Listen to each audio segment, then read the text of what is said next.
पाठ गाय की चोरी। इसके लेखक हैं कमलेश्वर। यह कहानी एक हास्य कहानी है और इसमें बताया गया है कि कुछ लोग हमेशा यह उम्मीद लगाए रखते हैं कि जो कुछ उन्होंने कहा है लोग उस पर आंखें मूंद कर भरोसा कर ले, लेकिन जब लगातार प्रयत्न करने के बाद भी ऐसा ना हो तो तब उनके जो है हृदय को दुख पहुंचता है। फिर अपना सम्मान बचाने के लिए वे बड़े से बड़ा कदम उठाने को भी तैयार हो जाते हैं। मुंशी प्यारेलाल के चरित्र की यही विशेषताएं हैं जो इस कहानी के मुख्य पात्र हैं। आइए कहानी का आरंभ करते हैं। मुंशी प्यारेलाल यह कभी सहन नहीं कर पाते थे कि शहर में कोई घटना हो जाए, मारपीट हो जाए या कोई दान दे दे और उन्हें पता ना हो। सिर्फ पता ही नहीं, उसकी पूरी पूरी सूचना उनके पास ना हो। उनके लिए यह बात बड़ी हैरानी की होती थी कि कोई घटना हो जाए और वे वहाँ स्वयं उपस्थित ना हो। और जब कोई ऐसी घटना हो जाती जिसका वाकई उन्हें कोई पता पहले से ना चलता और वे अपना संबंध उससे शीघ्र ही ना जोड़ पाते तो उन्हें बहुत ही पछतावा होता। फौरन निकल पड़ते और इधर उधर वहशियों की तरह घूमकर जो कुछ पता चलता मालूम कराते। बस तभी उनको संतुष्टि होती। कोई बात यदि मुंशी प्यारेलाल को पहले से मालूम हुई तो फिर उसका और भी अधिक प्रचार होता। जो भी मिलता उससे चर्चा छेड़कर कुछ न कुछ जानने की कोशिश करते। फिर जितना मालूम होता उसमें से कुछ अपने शब्द जोड़कर और उस बात को आगे तक ले जाते। यह क्रम तब तक चलता रहता जब तक यह बात बिल्कुल उनकी अपनी ना हो जाती और वे तब तक शांत ना बैठते थे जब तक उसके सहनायक बनकर उस बात को वो सुना ना लेते। एक रात ऐसा हुआ कि छप्पर वाली बूढ़ी की गाय चोरी हो गई। बूढ़ी तो सोती रही और कोई गाय खोलकर ले गया। मुंशी प्यारेलाल बगल वाले चबूतरे पर चटाई बिछाए सो रहे थे। सुबह जब बूढ़ी ने रोना पीटना शुरू किया तो लोग जमा हो गए। मुंशी जी की भी तभी आंख खुली। सारी बात समझ में आते ही वे जमा लोगों के बीच में घुस गए। बूढ़ी रो रही थी और एक आदमी पूछ रहा था, यहीं बंधी थी और तुम कहाँ सो रही थी? मुंशी जी फौरन अपनी तरफ बात मोड़ते हुए बोले, अरे सभी यहीं सोते हैं, मैं खुद यहीं चबूतरे पर सो रहा था। फिर बात को बड़े अंदाज में घुमाते हुए बोले, यह गाय ज़रूर रात 2 बजे के करीब खोली गई है। कुछ आहट उस वक्त हुई थी। इधर उधर देखा पर कुछ दिखाई नहीं दिया। सोचा हवा होगी। उसके थोड़ी देर बाद फिर खुरखुराहट सुनाई दी।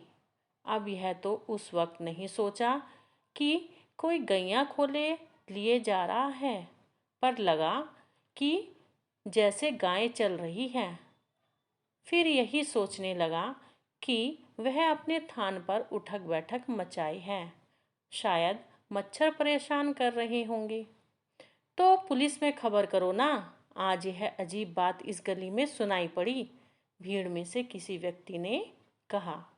मुंशी जी ने पुलिस का नाम सुना तो आंखें मिचमिचाई। फिर आगे बढ़ते हुए बोले, अरे उस वक्त जरा सा ध्यान भर आ जाता तो भला गाय निकलने पाती।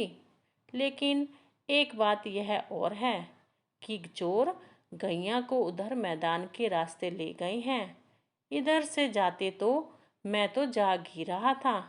थाने में रपट करो, कोई साहब बोले। सबने हाँ में हाँ मिलाई। थानेदार आए और मुआयना करने लगे।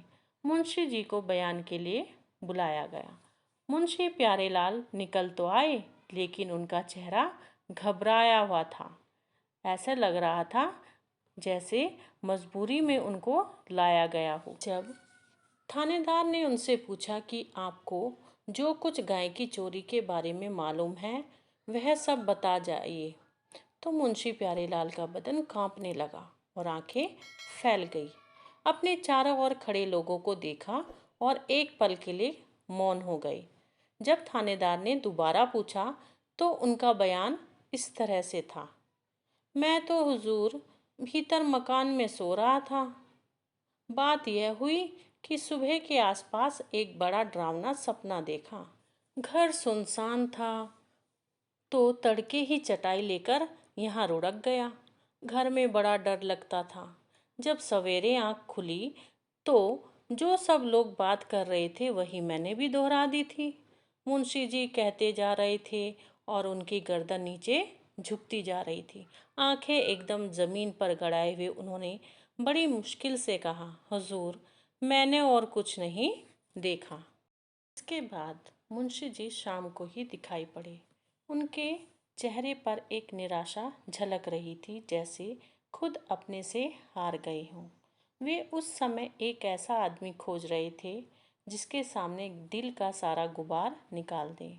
कोई ऐसा मिले जो सिर्फ आज उनकी बात पर यकीन कर सके। मुंशी जी घर में अकेले बैठे बैठे न जाने क्या क्या सोचते रहे। सुबह मुंशी जी अंधेरे में निकल पड़े। अगले 4-5 दिन तक घर पर नजर नहीं आए। एक दिन नज़दीक के गांव में कोई आया तो पता चला कि मुंशी जी नंगला में किसी अहीर के यहाँ फौजदारी करने गए थे। उनकी जमींदारी के 5-7 किसान भी उनके साथ थे। लाठी चल गई थी। सुना था कि अपनी चोरी की गाय का सुराग लगाकर वहाँ पहुँचे थे। कैसे पहुँचे यह कोई नहीं जानता, पर गाय उन्होंने ले ली थी।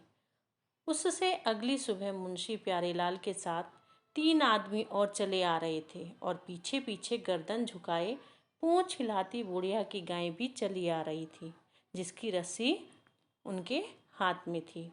गली में घुसते ही उन्होंने चारों तरफ देखा। सभी लोग मुंशी जी और गाय को देखकर इकट्ठा हो गए।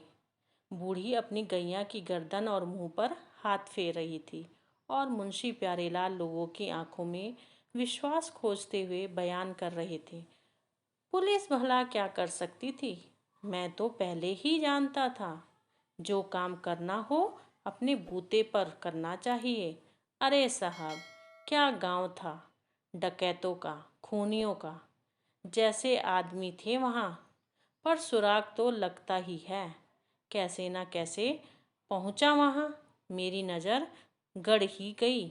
बस लाठियाँ निकल आई। कहते कहते उन्होंने अपनी बाँह खोल दी थी, जो आज सचमुच लाठियों की मार से सूजी हुई थी। इस तरह बच्चों, यह कहानी यहीं पर समाप्त हुई। इस कहानी से हमें यह सीख मिलती है कि कभी भी हमें बड़ी बड़ी बातें नहीं करनी चाहिए, क्योंकि कभी कभी ये बड़ी बड़ी बातें हमें मुश्किल में डाल देती हैं और बाद में हमें पछताना पड़ता है।